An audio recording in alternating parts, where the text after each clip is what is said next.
Hello students. Today we are going to start the topic theorem of total probability and next is Bayes theorem. This topic is the most important topic from the exam point of view and it's also very interesting. ठीक है, तो हम पहले समझते हैं कि theorem of total probability होती क्या है. ठीक है, इसमें क्या रूल है, इसका मतलब क्या है, what is the theorem of total probability. तो देखो, let us consider the sample space S. हमारे पास एक सैम्पल स्पेस है जिसको हमने नाम दे दिया S. S is a sample space, मतलब कोई भी रैंडम एक्सपेरिमेंट है तो S is the set of the total possible outcomes. अब सैम्पल स्पेस में बहुत सारे इवेंट्स होते हैं, ठीक है, जो associated to the sample space होते हैं, उस रैंडम एक्सपेरिमेंट के साथ एसोसिएट होते हैं. तो कंसीडर किया कि इसमें बहुत सारे इवेंट्स हैं, E1, E2, E3, E4, ठीक है, और भी बहुत सारे इवेंट्स होंगे. तो यहाँ पे n इवेंट्स हैं, हम जनरल केस ही ले रहे हैं. ठीक है, तो there are n events but every event, each event, या हम कह सकते हैं सारे events, all events are mutually exclusive. ठीक है, सारे इवेंट्स के म्यूचुअली एक्सक्लूसिव हैं. दैट मीन्स किसी भी दो इवेंट्स के इंटरसेक्शन में कोई एलिमेंट नहीं आएगा. ठीक है, अगर कोई भी दो इवेंट्स के इंटरसेक्शन है तो वो हमें दिख ही रहे हैं. देखो, हमने जो इवेंट्स लिए हैं वो कैसे लिए हैं, म्यूचुअली एक्सक्लूसिव. ठीक है, मतलब इंटरसेक्शन क्या होगी, 5. किसी भी इवेंट की आप किसी भी इवेंट के साथ करोगे, E1 की E2 के साथ, E1 की E3 के साथ, E5 E6 के साथ, तो इनकी जो इंटरसेक्शन है वो क्या आएगी, 5 आएगी. मतलब all events are mutually exclusive events. ठीक है, ठीक है, all events are mutually exclusive. Then आपको कहा जाएगा कि find the probability of an event. हम लेट कर लेते हैं उसका नाम E. Then find the probability of an event A which is associated to all the mutually exclusive events. Like this, कि अगर सारे हमारे पास एक सैम्पल स्पेस है, उसमें बहुत सारे इवेंट्स हैं जो क्या है, म्यूचुअली एक्सक्लूसिव इवेंट्स है, और उनको अगर यूनियन करेंगे इन सभी इवेंट्स की तो हमें सैम्पल स्पेस मिलेगी. दैट मीन्स ये जो हमारे पास सिस्टम है प्रोबेबिलिटी का, यहाँ पे इवेंट्स का जो सिस्टम है वो क्या होगा, mutually exclusive plus exhaustive events. ठीक है, तो इसमें हमने प्रोबेबिलिटी फाइंड करनी होगी एक ऐसे इवेंट की which is associated to all mutually exclusive events. Like A, हमने इस इवेंट को नाम दे दिया ए का, तो हमने इसकी प्रोबेबिलिटी क्या करनी है, फाइंड करनी है. ठीक है, हम इसके एग्जांपल देखते हैं कि व्हाट इज ए. कैसे, हम तो कह रहे हैं कि सारे इवेंट्स म्यूचुअली एक्सक्लूसिव हैं. ठीक है, तो ऐसा कैसे कोई इवेंट हो सकता है जो सारे इवेंट्स के साथ क्या हो, एसोसिएट हो. ठीक है, एग्जांपल देखते हैं. लेट हमने सैम्पल स्पेस लेट कर ली 52 कार्ड्स. ठीक है, 52 कार्ड्स की सैम्पल स्पेस है, मतलब कार्ड्स की बात हो रही है यहाँ पे. तो इसमें हमने दो इवेंट्स बना लिए, एक ब्लैक कार्ड, एक रेड कार्ड्स.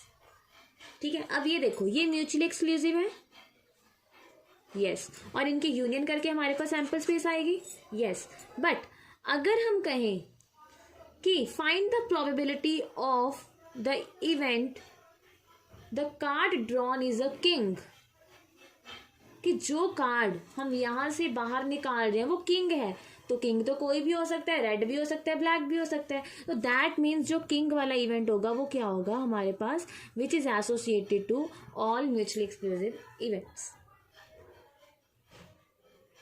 ठीक है, तो इसमें हम यूज करते हैं टोटल प्रोबेबिलिटी.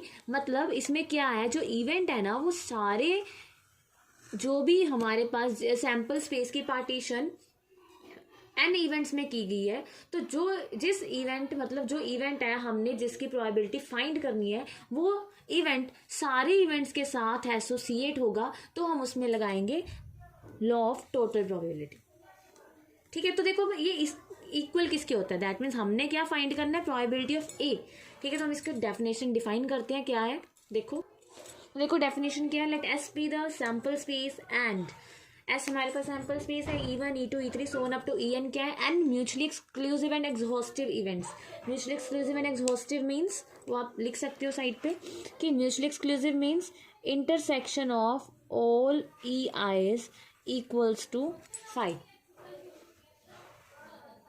ठीक है, where I equals to 1 to n. और हम कह सकते हैं union of all EIs equals to S.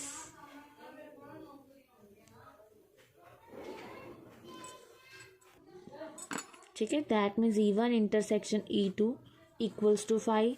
Similarly ऐसे हम कह सकते हैं, ये इसको आप ऐसे लिख सकते हो, EI intersection EJ equals to 5, और यहाँ पे EI union EJ equals to sample space. ठीक है, इंटरसेक्शन 5 होती है और यूनियन करके हमारे पास क्या आता है, सैम्पल स्पेस आता है, where I is not equals to J, and जो दोनों है वेरी कर रहे हैं 1 to N में।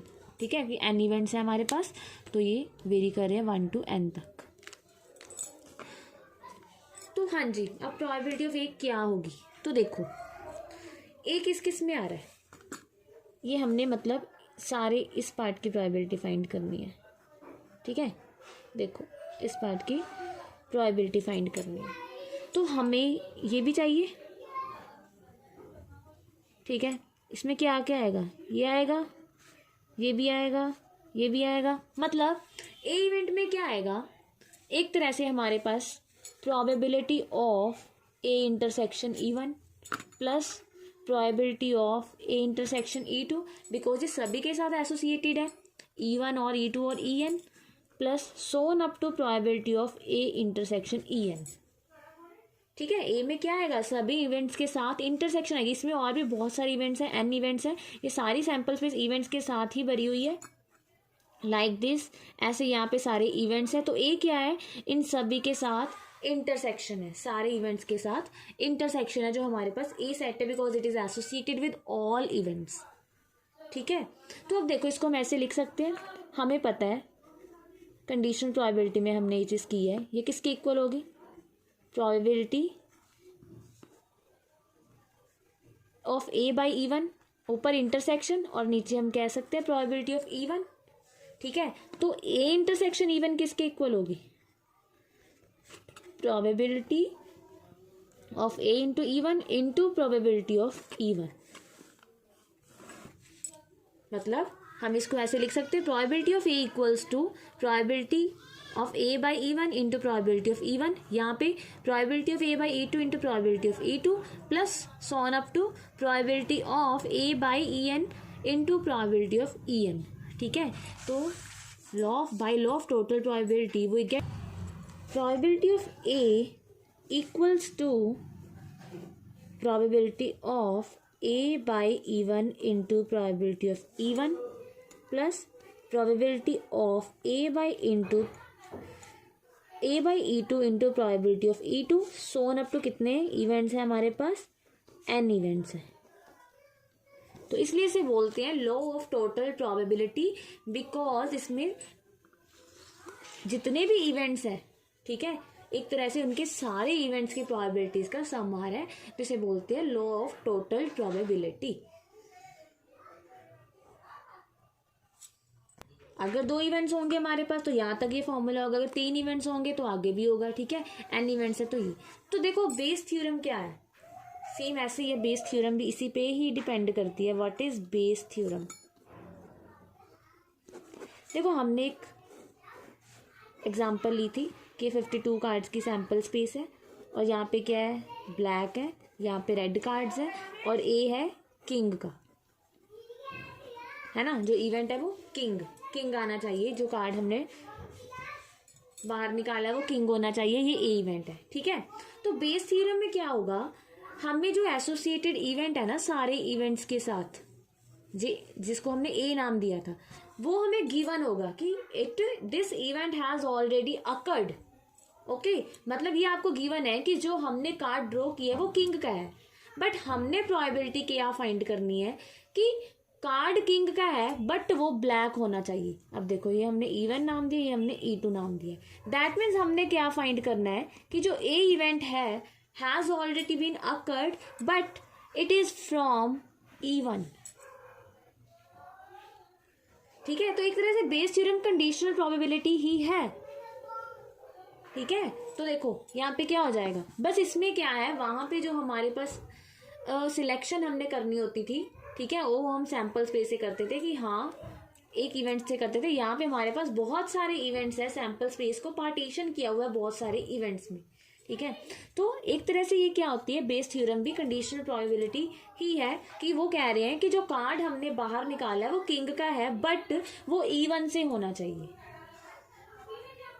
जो प्रोबेबिलिटी है हमने क्या निकालनी है, जो कार्ड हमने ड्रॉ किया है वो ब्लैक है, या जो किंग है, जो हम किंग निकाल रहे हैं वो रेड है, तो हो जाएगा E2/A। तो ये किसके इक्वल होगा, बाय कंडीशनल प्रोबेबिलिटी ये इसके इक्वल होगा, ठीक है। एंड प्रोबेबिलिटी ऑफ ए क्या होगा, प्रोबेबिलिटी ऑफ ए ये अभी हमने ऊपर किया। अब यहाँ पे n इवेंट्स थे तो ये n तक थी, यहाँ पे हमने 2 इवेंट्स लिए तो ये यहाँ पे क्या आ जाएगी, probability of E1 intersection A, probability of A कहाँ तक आएगा, E1 into A/E1 plus probability of E2 into A/E2, ठीक है। तो ये हमारे पास फॉर्मूला क्या बन गया, probability of E1 into A/E1 divided by probability of E1 into probability of A/E1 plus probability of E2 into probability of A/E2।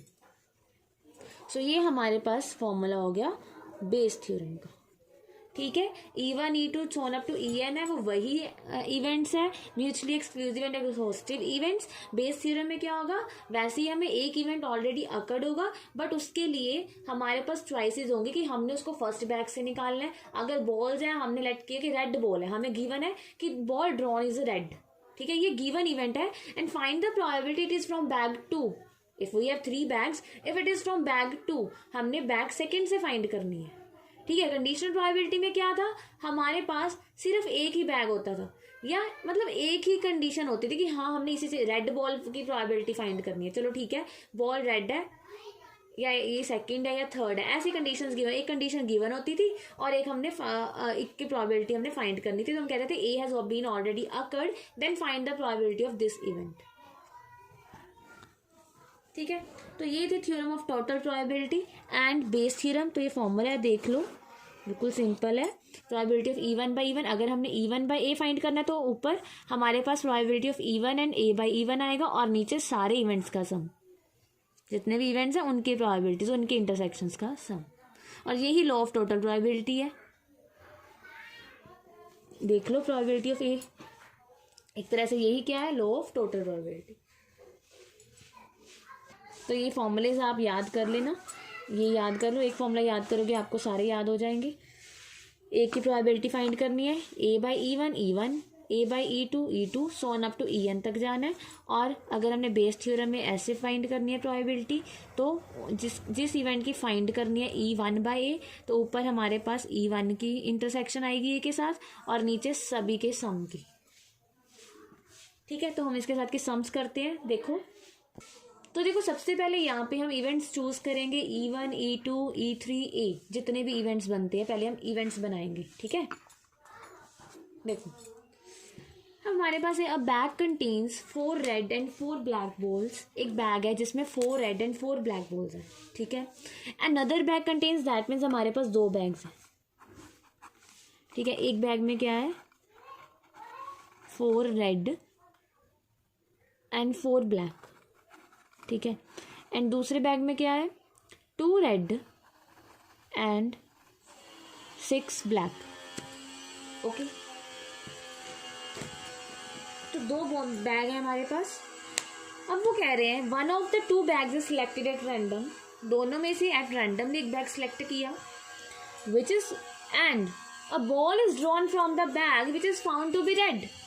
अब वो क्या कह रहे हैं, दोनों में से रैंडमली एक बैग सिलेक्ट किया, रैंडमली मतलब हमें नहीं पता कौन सा बैग सिलेक्ट किया, तो रैंडमली एक एक्सपेरिमेंट किया, एक बैग सिलेक्ट किया दोनों में से, तो उसमें से हमने रैंडमली एक बॉल उठाई, बॉल बाहर निकाली, तो which is found to be red, हमने देखा कि वो कौन सी है, रेड बॉल है। That means it is the given event, it is A. जो गिवन इवेंट है उसको आपने ए का नाम दे देना है, ऑलवेज ए का नाम दे दो, ठीक है। And now we have to find the probability the ball is drawn from the first bag. अब देखो बॉल को बाहर आने के लिए, है ना, रेड बॉल है तो उसके लिए हमारे पास 2 चॉइसेस थी, 2 बैग्स थे, ये तो नहीं। तो उन्होंने कहा है कि बैग को भी हमने रैंडमली ही सिलेक्ट किया, ये नहीं कहा कि हमने फर्स्ट बैग से फाइंड किया, फर्स्ट बैग से निकाली है। रैंडमली मतलब किसी भी बैग से हमने बिना देखे रैंडमली एक्सपेरिमेंट किया, दोनों बैग एक साथ पड़े थे तो हमने एक बैग को सिलेक्ट किया, ठीक है, बिना देखे एक बैग चूज़ किया और उसमें से बॉल निकाली बाहर, हमें नहीं पता कौन से बैग में से आई है वो बॉल, बट हमने जब बॉल देखी वो रेड है, ठीक है, तो हमें ही पता है बॉल रेड होनी चाहिए, तो that is the given event A which has already been occurred. Then find the probability, हमने फाइंड करनी है प्रोबेबिलिटी की जो बॉल आई है वो फर्स्ट बैग से आई है, ठीक है। तो सबसे पहले आपने, जिसमें हमारे पास देखो चॉइसेस हैं जैसे बैग्स में, तो हमने इनको E1 E2 E3 ऐसे नाम देना है। तो लेट कर लिया हमने E1 event choosing the bag first, ठीक है, and E2 event choosing the bag second, okay, and A event the ball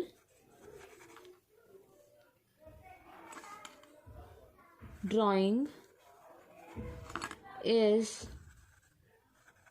found to be red।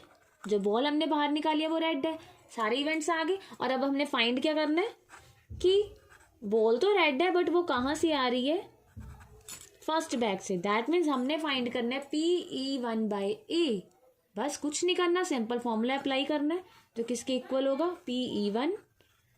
E1/A divided by E1 into E1/A plus probability of E2 into E2/A, ठीक है।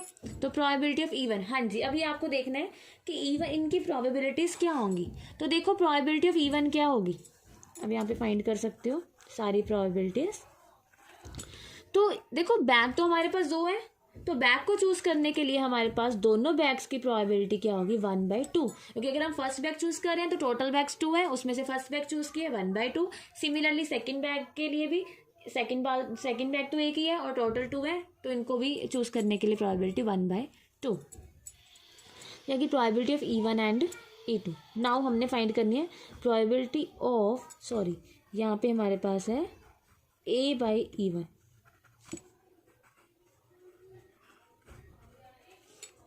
ठीक है, ये ध्यान रखना। यहाँ पे हमने फाइंड करने E1/A और फॉर्मूले में हमारे पास होती है A/E1 A/E2, ठीक है।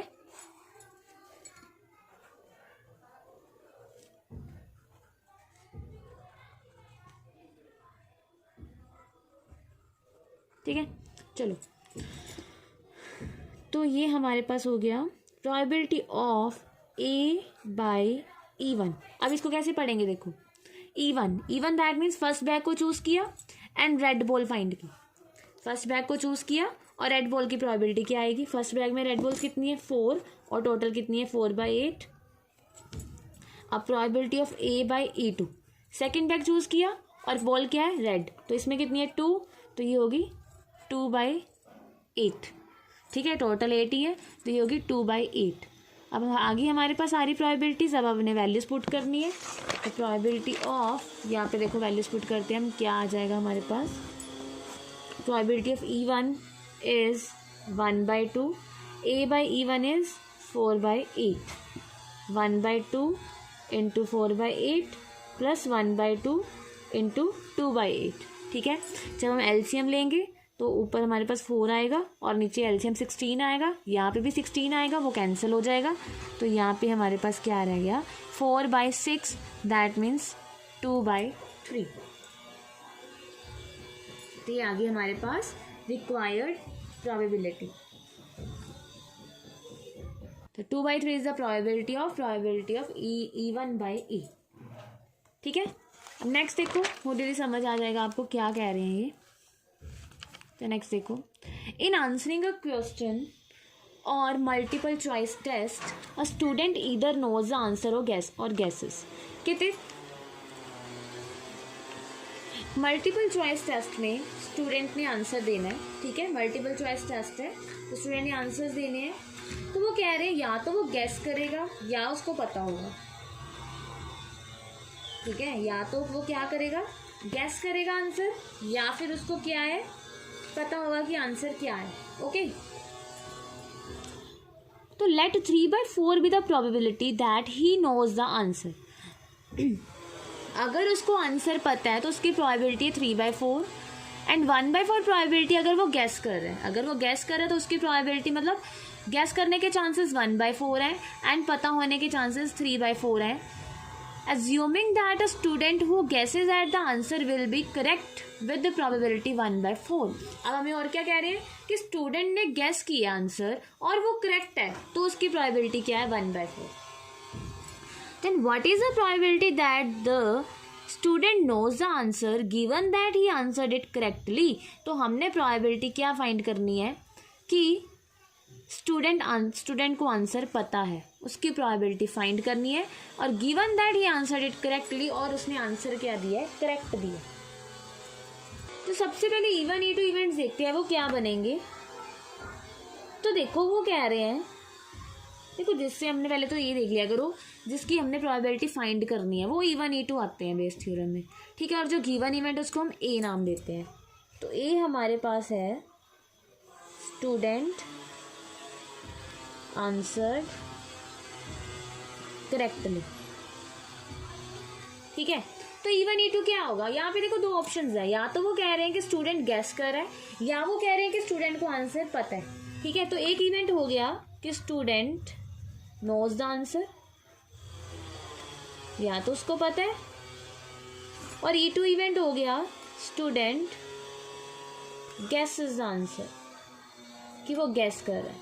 ओके तो बस अब हमने फाइंड क्या करना है, देखो फाइंड करना है हमने कि given that he answered it correctly, जिसको हमने ए का नाम दिया है, and the student probability find करनी है student knows the answer, that means first event E1/A. Okay तो इसके लिए हमें प्रोबेबिलिटीज चाहिए, पहले हम वो लिखते हैं. तो probability of E1 student knows the answer, student को आंसर पता है तो उसकी प्रोबेबिलिटी हमारे पास है 3/4. Okay probability of E2 that he guesses, उसकी प्रोबेबिलिटी हमारे पास 1/4. नाउ प्रोबेबिलिटी ऑफ A/E1, दो इवेंट्स है ना तो A/E2 तक जाएंगे, उसके बाद हम फॉर्मूला अप्लाई करेंगे. तो A/E1, अब A/E1 का मतलब क्या है, E1 ऑलरेडी अकर्ड, मतलब स्टूडेंट को आंसर पता है एंड स्टूडेंट आंसर करेक्टली. एक तो उसे पता है और आंसर भी बिल्कुल ठीक है. स्टूडेंट नोज आंसर, ये उसको पता है आंसर और आंसर ठीक भी है, तो इसकी प्रोबेबिलिटी देखो क्या होगी, इसकी प्रोबेबिलिटी होगी always 1. It is a certain event कि अगर उसे आंसर पता है तो वो ठीक ही होगा. ओके यहाँ पे E1 इवेंट अक्कर हो चुका है कि स्टूडेंट को आंसर पता है. अब अगर स्टूडेंट को आंसर पता है और वो करेक्ट ही होगा, ये हमें पता है, तो इसकी प्रोबेबिलिटी क्या होगी 1, क्योंकि because it is a certain event, it is a sure event. Next is student ने गैस किया आंसर बट फिर भी उसका करेक्ट है, तो उसकी प्रोबेबिलिटी हमें कितनी गिवन है 1/4. तो हमने क्या फाइंड करना है, probability of E1/A which is equals to probability of E1 into probability of A/E1, probability of E1 into probability of A/E1 plus probability of E2. अब यहाँ पे दो से ज़्यादा इवेंट्स भी आ सकते हैं, 3, 4 मोर कितने भी आ सकते हैं, ठीक है. तो यहाँ पे हम वैल्यूज पुट करेंगे और हमारे पास आंसर आ जाएगा. मेन यहाँ पे आपको इवेंट्स की सिलेक्शन करनी है, वो बिल्कुल अच्छे से करनी है, बिल्कुल ध्यान से करनी है. तो प्रोबेबिलिटी ऑफ E1 होगी 3/4, probability of A/E1 is 1, 3/4 into 1 plus 1/4 into 1/4, ये हो गया 3/4. तो 3/4 प्लस 1/16, ठीक है. तो इसको सॉल्व करके हमारे पास जो रिजल्ट है वो क्या आ जाएगा 12/13, ठीक है. यहाँ पे हम एलसीएम ले लेंगे, 4 4 जा 16, 4 से 12, 12 प्लस 1 13. तो ये हो गया हमारे पास, इसका रिजल्ट आ जाएगा 12/13, ठीक है. इसको सॉल्व करके हमारे पास आ जाएगा 12/13. अब ये देखो next, an insurance company insure 2000 scooter drivers, 4000 car drivers, 6000 truck drivers, ठीक है. Insurance company insured 2000 scooter drivers, 4000 car drivers and 6000 truck drivers. तो probability of an accidents are कि अगर स्कूटर ड्राइवर की एक्सीडेंट के चांसेस है 0.01, कार ड्राइवर के accident के चांसेस है 0.03 एंड ट्रक ड्राइवर्स के एक्सीडेंट के चांसेस है 0.15. One of the insured person meets with an accident, अब ये हमें गिवन ही है, ये तो होगा ही होगा, मतलब ये अकर्ड इवेंट है कि one of the insured person meet with an accident, कि कोई ना कोई जो भी इंश्योर्ड पर्सन है, scooter driver, car driver, truck driver, इनमें से एक एक्सीडेंट से मीट करेगा ही करेगा। तो what is the probability that he is a scooter driver, तो वो कह रहे हैं प्रोबेबिलिटी फाइंड करो कि वो स्कूटर ड्राइवर हो। ठीक है, तो मतलब जो मीट्स विद एन एक्सीडेंट है वो स्कूटर ड्राइवर भी हो सकता है, कार ड्राइवर भी हो सकते हैं, ट्रक ड्राइवर भी हो सकता है। तो यहाँ पे हमारे पास E1, E2, E3 तीन इवेंट्स आ गए। जो person chosen is a scooter driver, E2 person chosen is a car driver, E3 person chosen is a truck driver। ठीक है, तो ए क्या है कि person meets with an accident, तो ए इवेंट है person meets with an accident. ठीक है, तो हमने प्रोबेबिलिटी फाइंड करनी है, what is the probability that he is a scooter driver and given that person meets with an accident, that means scooter driver क्या है E1, तो हमने E1/A फाइंड करनी। ठीक है, तो हम पहले प्रोबेबिलिटीज फाइंड करेंगे। तो प्रोबेबिलिटी ऑफ E1 कि person chosen is a scooter driver, तो उसकी प्रोबेबिलिटी है हमारे पास, स्कूटर ड्राइवर कितने हैं 2000, और टोटल पर्सन कितने हो गए 2000 प्लस 4000 प्लस 6000, दैट इज 12000। तो ये आ गया हमारे पास 2/12। ठीक है, तो प्रोबेबिलिटी ऑफ E2 कितने हैं 4000 divided by 12000, that is 4/12। Probability of E3 truck driver है 6000, तो 6000/12000, दैट इज 6/12। ठीक है, तो अब देखो प्रोबेबिलिटी ऑफ A/E1, वैसे कैसे पढ़ोगे कि person chosen is a scooter driver, जो पर्सन चूज किया वो स्कूटर ड्राइवर है but meet with an accident, तो प्रोबेबिलिटी गिवन एक्सीडेंट्स की स्कूटर ड्राइवर्स की कितनी है 0.01, दैट इज 1/100। ठीक है, प्रोबेबिलिटी ऑफ A/E2 ये सारी आपको गिवन है, A/E2 कि person chosen is a car driver and meets with an accident, तो कार ड्राइवर की जो एक्सीडेंट होगा उसकी प्रोबेबिलिटी कितनी है 0.03, एंड जो ट्रक ड्राइवर है उसकी प्रोबेबिलिटी है 0.15।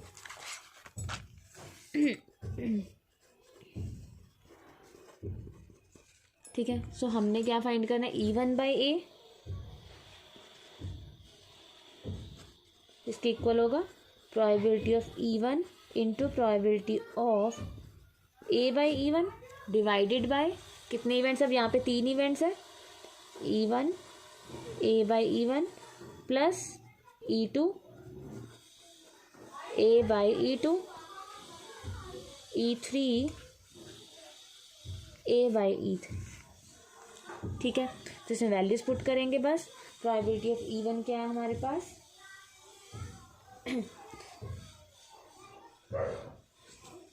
2/12 और A/E1 है 0.01 डिवाइडेड बाय 2/12 0.01 प्लस 4/12 0.03 प्लस 6/12 0.15।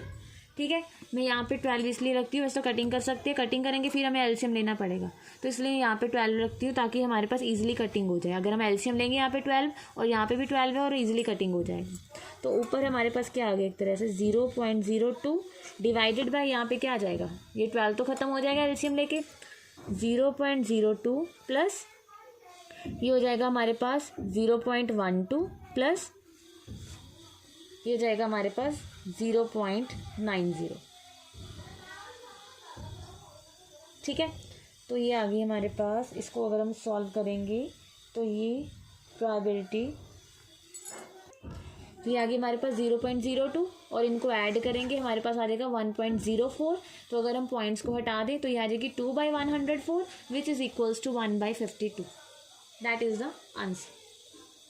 ठीक है, मेन आपको इवेंट सेलेक्ट करने आने चाहिए। आगे बेस थ्योरम बिल्कुल सिंपल है। अगर आपको पता चल गया आपने फाइंड क्या करना है, फिर तो आपको सब कुछ क्वेश्चन में ही गिवन होता है कि इनकी प्रोबेबिलिटीज क्या है। नेक्स्ट देखो, suppose a girl throws a die, if she gets a 5 or 6 she tosses a coin 3 times and notes the number of heads.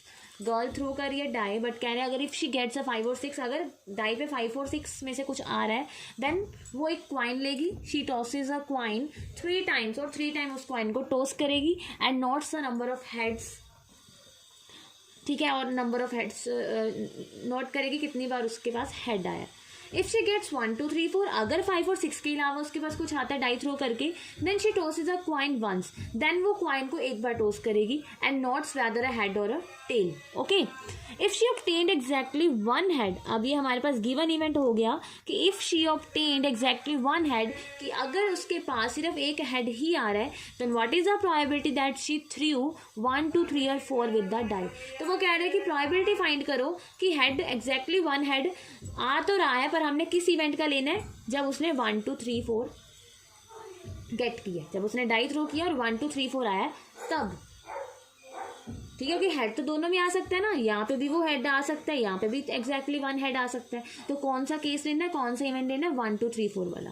That means हमारे पास 2 इवेंट्स होंगे कि डाई पे या तो 5 और 6 आ रहा है या फिर 1 2 3 4 आ रहा है। तो गेटिंग 5 और 6 in single throw of a die.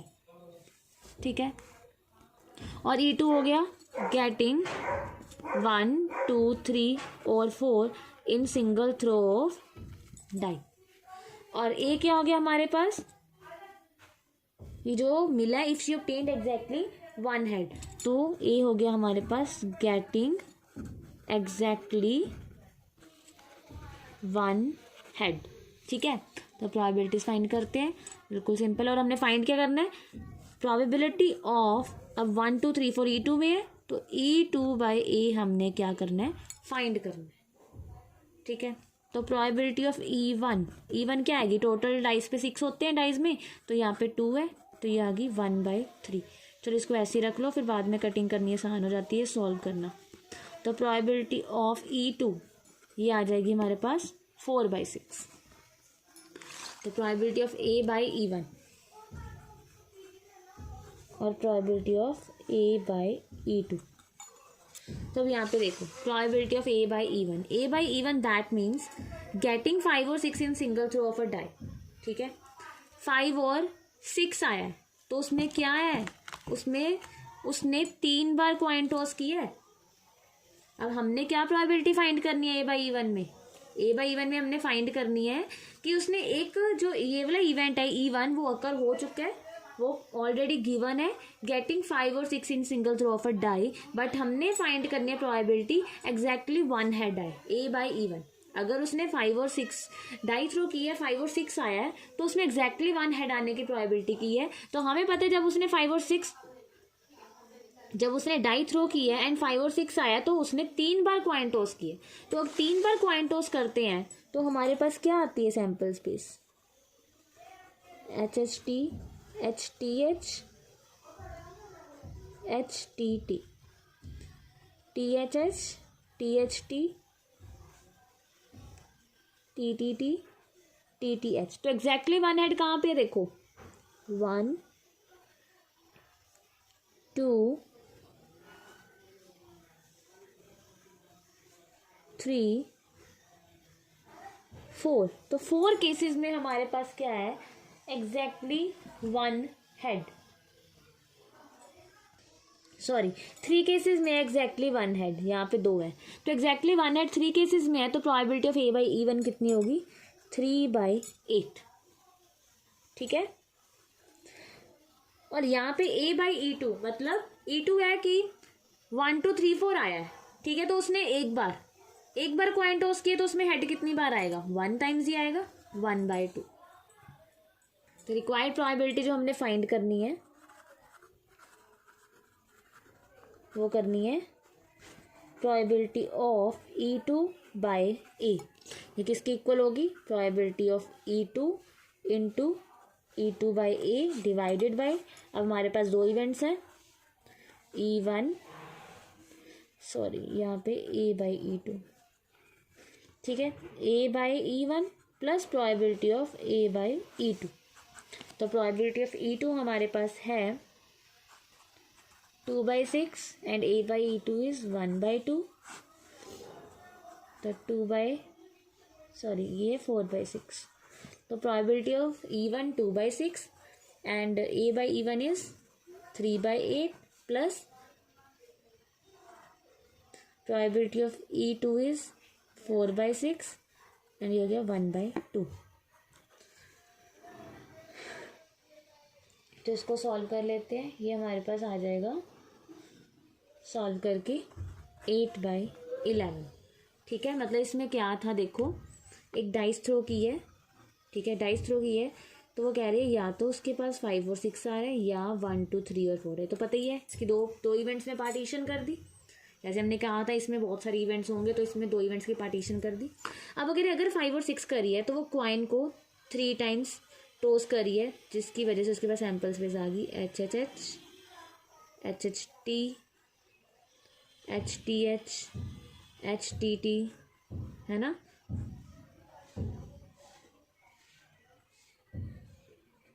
तो ये इसकी आ गई।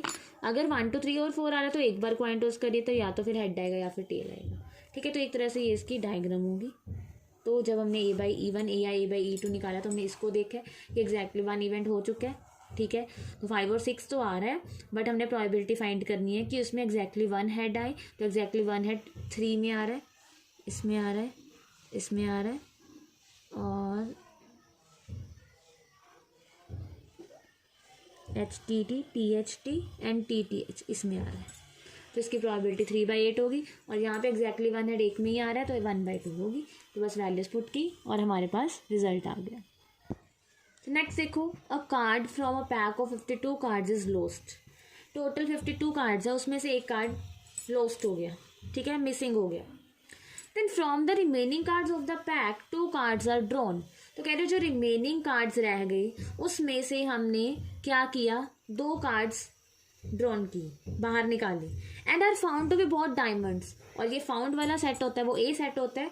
तो हम उसमें क्या आ गया कि जो हमने कार्ड्स फाइंड किए हैं, कार्ड्स बाहर निकाले हैं, वो दोनों क्या है, डायमंड्स हैं, डायमंड्स के कार्ड है। तो find the probability of the lost card being a diamond. अब हमने प्रोबेबिलिटी फाइंड करनी है कि लोस्ट कार्ड था जो, वो भी डायमंड का था, ठीक है। तो हमने क्या प्रोबेबिलिटी फाइंड करनी है कि जो कार्ड लॉस्ट था वो भी किसका था, डायमंड का था। तो पहले तो E1 E2 E3 देखेंगे क्या होगा और A क्या होगा। तो A तो हमें पता चल रहा है, A है कि 2 cards are drawn and found to be both diamond. तो A हमारे पास क्या होगा, drawing 2 cards and both are diamonds. तो E1 E2 E3 क्या होंगे, हमने किसकी प्रोबेबिलिटी निकालनी है, लोस्ट कार्ड की, ठीक है। तो लोस्ट कार्ड हमें नहीं पता कि कौन सा कार्ड लोस्ट हुआ है, हमें इतना पता है pack of 52 card, total cards में से एक कार्ड लोस्ट हुआ, बट हमें नहीं पता वो कौन सा है। तो इसमें हमारे पास 4 केसेस बनेंगे कि जो लोस्ट कार्ड है वो हार्ट का हो सकता है, lost card is of heart, ठीक है। Lost card is of diamond, lost card is of spade, lost card is of club। तो हमारे पास यहाँ पे 4 इवेंट्स हो गए कि जो लोस्ट कार्ड है हमें नहीं पता कौन सा हुआ है। तो टोटल 52 कार्ड्स हैं, तो उसमें से हार्ट का भी हो सकता है, डायमंड का भी हो सकता है, स्पेड का भी हो सकता है, क्लब का भी हो सकता है, ठीक है। और जो A है, A इवेंट क्या होगा हमारे पास, जो A इवेंट है वो हमारे पास क्या होगा कि ड्राइंग 2 हमने बाहर निकालने हैं,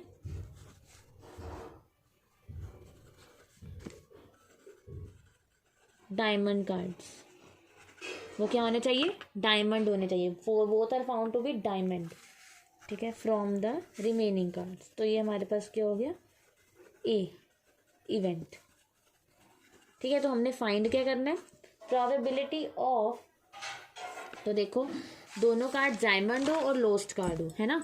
तो लोस्ट कार्ड डायमंड का E2 लोएस्ट कार्ड किसका होना चाहिए, बीइंग अ डायमंड। तो हमने फाइंड करना है,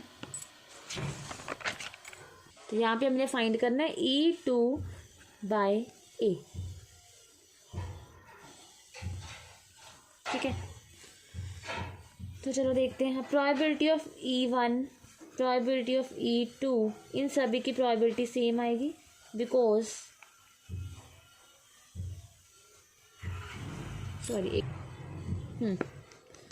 सभी की प्रोबेबिलिटी सेम आएगी। क्यों? क्योंकि चारों के जो कार्ड्स होते हैं, spade, club, heart and diamond के, वो 13 होते हैं, टोटल 52 है।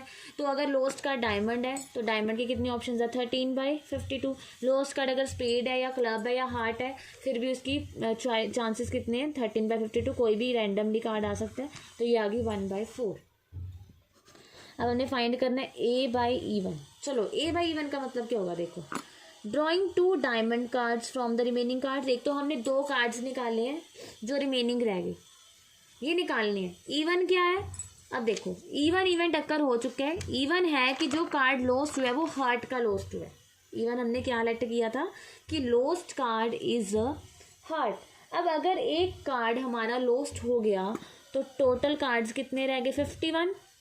और यहाँ पे देखो, हमने एक से ज़्यादा कार्ड्स फाइंड करने हैं, तो वहाँ पे कॉम्बिनेशन लगती है, ये आपने +1 में की हुई है। तो टोटल पॉसिबल आउटकम्स कितने हो गए, 51C2, because A/E1 that means E1 event already occur हो चुका है, दैट मीन्स एक कार्ड मिस हो चुका है हार्ट का। तो टोटल में से कितने रह गए, 51। और यहाँ पे जो हमारे पास A है, कौन से हैं, हमने कौन से फाइंड करने हैं, ड्रॉइंग 2 डायमंड कार्ड्स। अब हमने जो बाहर निकालने हैं वो दोनों डायमंड होने चाहिए। तो हमारे पास जो E1 था वो क्या था, lost card is of heart. तो डायमंड के तो पूरे 13 पड़े होंगे, ठीक है, तो 13 में से 2 बाहर आ जाएंगे। तो next is probability of A/E2। तो A/E2 दैट मीन्स टोटल तो देखो वही है कि एक कार्ड लॉस्ट हो चुका है। अब E2 है हमारे पास, जो लॉस्ट कार्ड है वो डायमंड का है, ठीक है। लॉस्ट कार्ड डायमंड का है अगर, और हमने प्रोबेबिलिटी भी डायमंड कार्ड्स की ही फाइंड करनी है। तो अगर एक डायमंड कार्ड हमारे पास लॉस्ट हो गया तो रिमेनिंग कितने रह गए, 12। तो इसमें 12 से बाहर आएंगे 2 कार्ड्स, ठीक है। नाउ प्रोबेबिलिटी ऑफ A/E3, ये भी हमारे पास सेम आ जाएगा, 13C2/15C2। And probability of A/E4, ये भी हमारे पास सेम आ जाएगा, ठीक है। तो प्रोबेबिलिटी हमने फाइंड करनी थी E2/A, ये किसकी इक्वल होगी, probability of E2 into A/E2 divided by probability of A1 into probability of A/E1 plus probability of E2 into probability of A/E2, probability of E3 into probability of A/E3 plus probability of E4 into probability of A/E4, ठीक है। तो ये हमारे पास result आ गया। तो probability of E2 is 1/4 and A/E2 is 12C2 divided by 51C2। उसके बाद probability of E1 is 1/4 और A/E1 is 13C2 divided by 51C2। Probability of E2 is 1/4 12C2 divided by 51C2 plus 1/4 13C2 divided by 51C2 plus 1/4 13C2 divided by 51C2, ठीक है। तो 1/4 हम common निकाल सकते हैं, तो 1/4 कॉमन निकाल लिया तो 1/4 तो कैंसिल हो गया। अब 12C2 डिवाइडेड बाई 51C2 की वैल्यू देखनी है हमें, and 13C2 divided by 51C2 की वैल्यू हम फाइंड कर लेंगे। रफ वर्क में आप सॉल्व करके देख सकते हो। तो 1/4 कैंसिल आउट हो गया, ठीक है। तो ये हमारे पास आ जाएगा 12C2 डिवाइडेड बाई 15C2 को सॉल्व करके 12 इंटू 11 डिवाइडेड बाई 51 इंटू 50, ठीक है। और नीचे हो जाएगा हमारे पास 13C2 का, देखो 13 3 बार है तो हमारे पास सेम ही रिजल्ट आएगा, ठीक है। तो इसको हम सेम लिख सकते हैं ऐसे, 13 मल्टीप्लाई 12 बाई 51 मल्टीप्लाई 50, और इसके साथ 3 मल्टीप्लाई कर दे। 3 बार ऐड करने के लिए हम 3 मल्टीप्लाई कर सकते हैं, और एक बार हमारे पास 12C2 वाला है। और जब एलसीएम लेंगे तो ये कैंसिल हो जाएगा, तो ऊपर हमारे पास रह जाएगा 132 और नीचे हो जाएगा यहाँ पे 468 plus 132 that is 600 which is equals to 11/50। ठीक है, तो ये हमारे पास आंसर आ गया। A laboratory test is 99% effective in detecting a certain disease when it is in fact present. However, the test also yields a false positive result for 0.5% of the healthy person tested. तो वो क्या कह रहे हैं कि laboratory test है, ठीक है, वो कर रहे हैं किसी डिसीज़ को देखने के लिए कि डिसीज़ है या नहीं है। ठीक है, तो 99% जो लेबॉर्ट्री टेस्ट है वो इफेक्टिव है, मतलब डिसीज़ को पकड़ लेता है कि है या नहीं है। In fact when it is in fact present, मतलब जब वो है। And however the test also yields a false positive result. अब टेस्ट के positive result for 0.5% for healthy person, that is मतलब क्या है कि if a healthy person is tested then with probability 0.005 the test will imply he has a disease। इसका मतलब क्या है कि the test also yields a false positive result। Healthy person को टेस्ट करने की पॉजिटिव रिजल्ट की जो चांसेस हैं, प्रोबेबिलिटी है, वो है 0.5%। And if 0.1% of the population actually has the disease, अभी हमें गिवन है कि एक्चुअली जिस पॉपुलेशन को डिसीज है 0.1% उसके चांसेस हैं प्रोबेबिलिटी के, then what is the probability that a person has a disease. अब हमने प्रोबेबिलिटी फाइंड करनी है कि person has a disease and given that his test result is positive, और उसका जो टेस्ट रिजल्ट है वो पॉजिटिव है। ठीक है, तो देखो पहले तो हम E1 E2 क्या लेट करेंगे कि पर्सन हैज अ डिसीज और person has no disease. Okay, मतलब या तो पर्सन हेल्दी पर्सन है उसको डिसीज नहीं है, या फिर पर्सन हैज अ डिसीज। तो हमने लेट कर लिया E1 द पर्सन, थोड़ा सा कंफ्यूजिंग है ये सम, तो इसको ध्यान से देखना। Person has a disease, E2 the person has no disease. And A set क्या होगा हमारे पास कि given that is test result is positive, तो ए हमारे पास क्या है, test result is positive.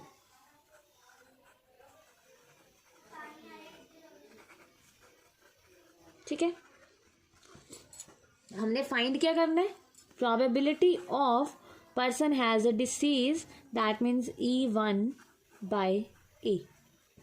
Okay, तो अब देखते हैं प्रोबेबिलिटीज। तो प्रोबेबिलिटी ऑफ E1 क्या होगी हमारे पास, तो प्रोबेबिलिटी ऑफ E1 मतलब the person has a disease, तो हमें गिवन है 0.1% of the population actually has the disease, तो प्रोबेबिलिटी ऑफ E1 हमारे पास क्या होगी 0.1%, दैट इज 0.001।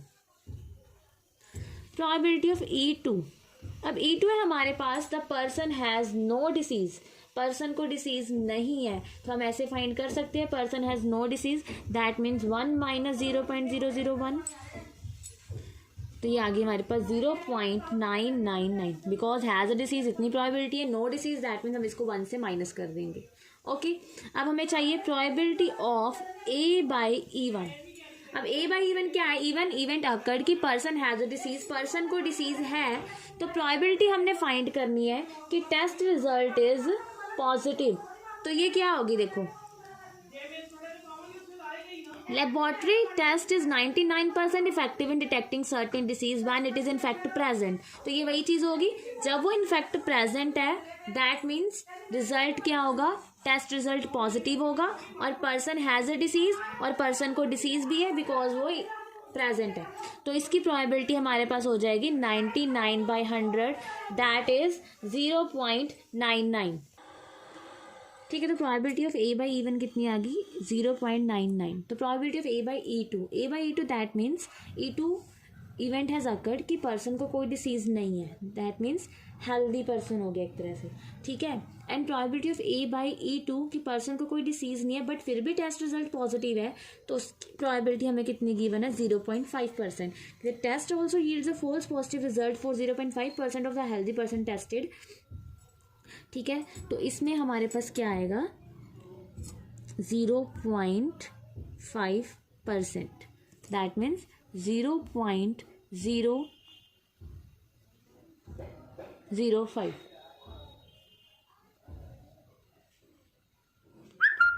ठीक है, तो हमारे पास सारी प्रोबेबिलिटीज़ आ चुकी हैं, तो हमने फॉर्मूला लगा के अब इसका आंसर फाइंड करने क्या आएगा, देखो probability of E1 by A.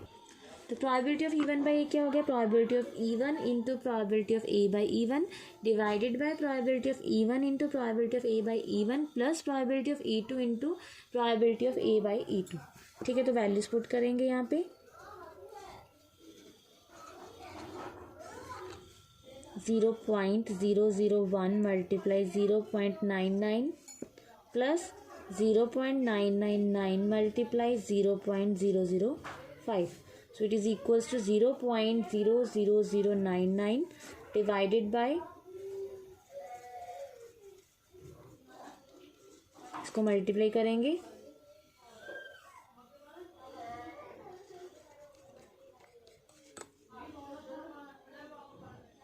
which is equals to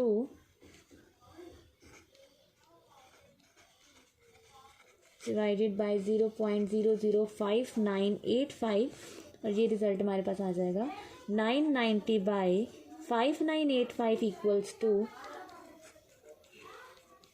110 by 665 and divided equals to 22 by 133। ठीक है, नेक्स्ट देखो, there are 3 coins, one is two headed. 3 coins हैं, वन इज टू हेडेड, एक टू हेडेड कॉइन है। Two headed coin मतलब दोनों side head है, ठीक है, टेल नहीं है। Two headed coin means both sides have head. Another is a biased coin, दूसरा जो कॉइन है वो बाइज्ड है, मतलब एक साइड टेल है एक साइड हेड है। That comes up head 75% of the time and third is an unbiased coins. देखो यहाँ पे कह रहे 3 कॉइन्स है, one is two headed, another is a biased coin है और उसमें हेड्स आने की प्रोबेबिलिटी कितनी है 75%। उसके बाद third is an unbiased coin and one of the 3 coins is chosen at random. तो एक कॉइन को हमने चूज किया एट रैंडमली एंड टॉस किया, it shows heads. It shows heads मतलब ये गिवन इवेंट हो गया। Then what is the probability that it was two headed coin. ठीक है, देखो 3 कॉइन्स है हमारे पास, तो हमारे पास इवेंट्स क्या होंगे, पहले तो जो हमने क्वाइन टॉस किया, one of 3 coins is chosen, हाँ जी चूज किया, वो हेड शो करे, है ना, जिसको चूज किया और टॉस किया वो हेड शो करे, ये तो ए हो गया हमारे पास। ठीक है, तो E1 E2 E3 हमारे पास क्या होगी, choosing a two headed coin, choosing a biased coin, choosing an unbiased coin। unbiased मतलब जिसमें टेल और हेड। तो देखो probability of E1, probability of E2 and probability of E3, इनकी प्रोबेबिलिटी हमारे पास क्या होगी 1/3 बिकॉज 3 कॉइन्स है और इनको सभी को चूज करने की प्रोबेबिलिटी 1/3 होगी। नाउ ए इवेंट क्या होगा, ए इवेंट है कि क्वाइन शोज हेड। जब हमने क्वाइन को टॉस किया तो ये क्या शो करे, हेड शो करे। ठीक है, तब देखो हमें फाइंड क्या करना है, it was to headed coin, that means E1 होना चाहिए, दैट मीन्स E1/A, कि क्वाइन शोज हेड करे बट वो कौन सा क्वाइन होना चाहिए, टू हेडेड क्वाइन होना चाहिए। तो हमें फाइंड करना है प्रोबेबिलिटी ऑफ E1/A। तो हम फाइंड करते हैं, देखो पहले सभी की प्रोबेबिलिटीज फाइंड करेंगे। तो E1 E2 E3 की हम फाइंड कर चुके हैं, तो हमारे पास है अब A/E1। तो A/E1 में क्या होगा, देखो E1 इवेंट है हमारे पास choosing a two headed coin. तो अगर हमने 2 टू हेडेड क्वाइन चूज कर लिया, ठीक है, एंड ए है क्वाइन शोज हेड, तो क्वाइन हेड आ रहा है, देखो 2 हेडेड क्वाइन है, दैट मीन्स यहाँ पे भी हेड है, इसके पीछे भी हेड है, तो मतलब 2 हेड हो गए यहाँ पे। ठीक है, 2 ही पॉसिबल आउटकम्स हैं, तो इसकी प्रोबेबिलिटी कितनी होगी, 2/2 इट इज इक्वल्स टू 1। अगर 2 हेडेड क्वाइन है तो हेड आने की प्रोबेबिलिटी हमारे पास कितनी होगी, 1 होगी। उसके बाद प्रोबेबिलिटी ऑफ A/E2। अब जो सेकंड क्वाइन है वो बाइज्ड क्वाइन है, तो उसकी प्रोबेबिलिटी हमें गिवन है कि हेड आने की प्रोबेबिलिटी कितनी है, चांसेस कितने हैं 75%। तो इसकी प्रोबेबिलिटी हमें गिवन है विच इज इक्वल्स टू 75/100। ठीक है, जिसको हम लिख सकते हैं 3/4। उसके बाद प्रोबेबिलिटी ऑफ A/E3। तो A/E3 जो थर्ड क्वाइन है वो अनबाइज्ड क्वाइन है, दैट मीन्स एक साइड टेल है एक साइड हेड है, तो इसमें हेड आने की प्रोबेबिलिटी कितनी होगी 1/2। ओके, तो अब हमारे पास सारे इवेंट्स की जो हमें चाहिए थी प्रोबेबिलिटीज आ गई है। ठीक है, तो ये हमारे पास क्या आ जाएगा, हमने फाइंड करना है E1/A, तो ये हो जाएगा probability of E1 into probability of A/E1 divided by probability of E1 A/E1 plus probability of E2 A/E2 plus probability of E3 into A/E3। ठीक है, तो ये प्रोबेबिलिटी हमारे पास, इसका रिजल्ट है जो, बस आपने वैल्यूज़ ही पुट करनी है। तो जब वैल्यूज़ पुट करोगे 1/3 सभी में आएगा, क्वाइन को चूज़ करने के लिए तो कॉमन निकाल लिया। ठीक है, तो यहाँ पे हमारे पास ये रह जाएगा और इसका जो आंसर है मैं लिख रही हूँ, इसका आंसर हमारे पास आ जाएगा 4/9। ठीक है, तो ये थी Bayes theorem and theorem of total probability. Okay, तो ऑलमोस्ट मैंने सारे सम्स कर दिए हैं, तो आप इसके साथ के सम्स ट्राई कर लेना।